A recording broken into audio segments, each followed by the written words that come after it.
Hey everybody, Chad and Ryan here with Boat and Tackle, and today we want to talk a little bit about Church's planer boards. As you know, we're a Canadian distributor and online retailer of Church's. We carry their whole line, but we've been getting some questions lately about the difference between the Walleye board and the TX22 Special. So today we're going to talk a little bit about what sets those two apart. So these are the boards in question we're talking about. Let's start with the Walleye board. I mean, the Walleye board, as my partner likes to say, that's the one that Church really cut their teeth on. It's really the one that started it all. You've seen this on a million boats, shooting across the lake all the time. Everybody knows the board. It's a good classic board.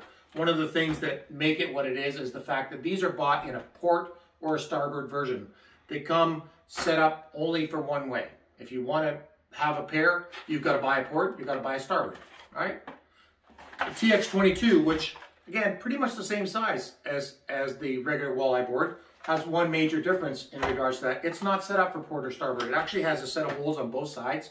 You can reverse the clip and you can use it either direction as either a port or starboard. So if you maybe owned another board and maybe you couldn't get another Walleye board, you could buy a TX22 and you could put it on the other side and just reverse it and use it as your port or your starboard, whatever you might need at that time.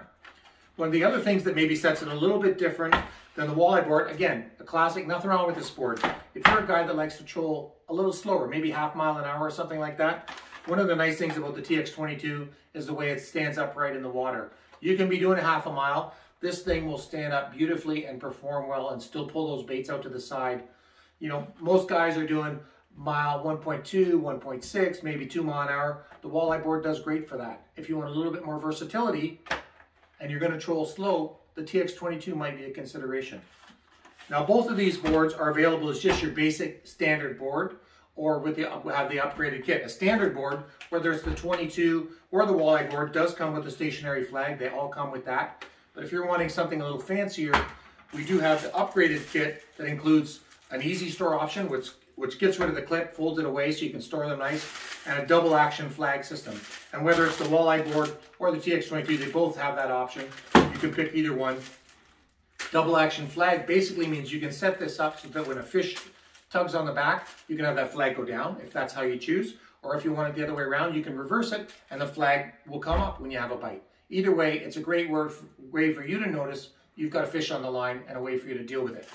So again, whether you want a Walleye board, whether you want the TX22 Special, they're both about the same size. They'll both do the same thing. Some subtle differences.